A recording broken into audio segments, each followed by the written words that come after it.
Hello all, my name is Krish Naik and welcome to my YouTube channel. So guys, today in this particular video we are going to discuss about PIP phrase. Now what is this PIP phrase, why it is actually important, and why probably you can know that it will definitely be helpful for many people who really wants to replicate some of the projects.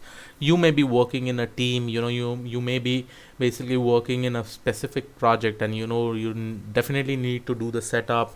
Apart from the setup, also you probably need to move your entire application from one environment to the other environment, right?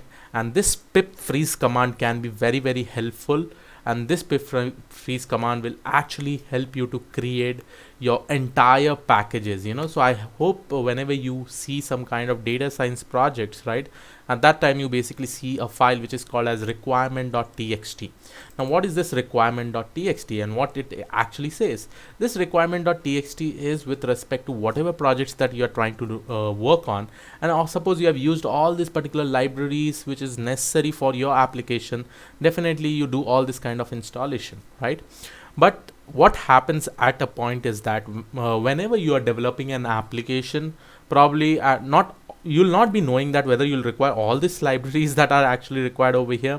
Sometimes when you start the project, you do the installation one by one, but finally when you really want to take out the complete package and send it to someone, right, in the form we basically select a form called as requirement.txt. Again, this name need not be same. Requirement.txt, it is just a format that we basically use. We basically say requirements.txt so that anybody will be able to understand that okay, inside this the entire package is there. Now here I'm just going to show you an example, guys. I was actually doing a project with respect to ML flows, and this was the code that I had actually written. I was actually checking how we can actually create an ML ops environment, and probably my next tutorials will be on ML flow itself. And after working on to this, I really wanted to create a requirement.txt. I did one installation like ML flow libraries, and apart from that it had a lot of dependency library that got installed, and I created an environment called as ML flow. Before going ahead with respect to this particular video, this video has been sponsored by Unacademy. So Unacademy has come up with this competitive programming, that is C++ Genius and Python Genius programs, which is nothing from programming fundamentals to advanced problem solvings. Here in this you will be able to see that it is a 10 months long code chef certification batch with live session and unlimited access to programming content or practice problems. The program comes with a detailed coverage of each topic from beginner to advanced, along with curated problem solving to accelerate your programming journey and get you ready for a prestigious career in this particular technology. So here you can see that you can also check out all the topics that are going to get covered by just clicking on the view complete schedule with respect to the dates. Apart from this is the similar thing with respect to Python.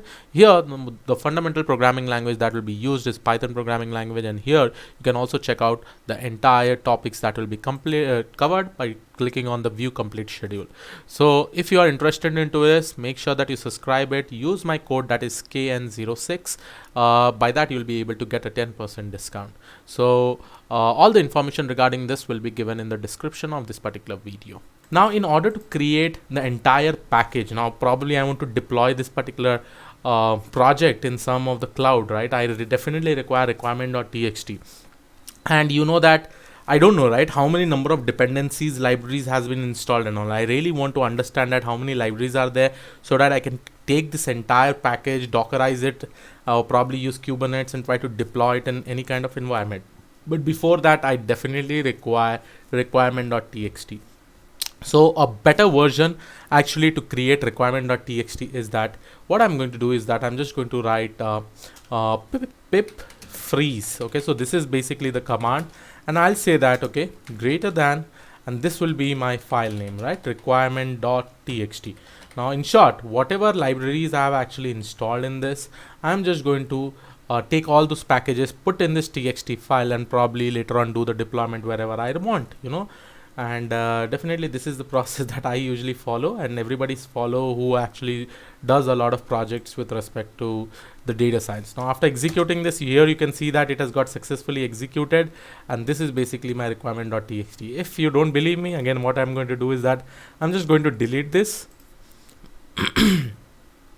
So I'm just going to delete this occurrence, do refactor. item to be deleted. Yes, yes, yes. Okay.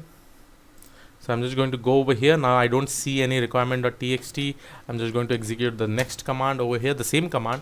Now what I'm going to do, I'm just going to refresh this folder. Now here I can see my requirement.txt, and here you can see that whatever are the dependency libraries that I'm having, all has been shown over here automatically with the help of pip freeze command. Now many people again get confused. And remember guys, this works with respect to a specific environment. You know, suppose in this specific environment these all libraries are there automatically. It was able to tell me by using this pip freeze command. So whenever you try to work in a project, at the end of the day, once your project gets completed, if you really want to create this txt file with all the packages inside this, try to use the pip freeze command. So I hope you like this particular video, and yes, my next videos are coming with respect to ML flow, which is just like an MLOps, MLOps pipeline, which I'll be creating in front of you, and I'll be explaining each and everything with respect to this. So I hope you like this video. I'll see you all in the next video. Have a great day. Thank you and all. Bye bye.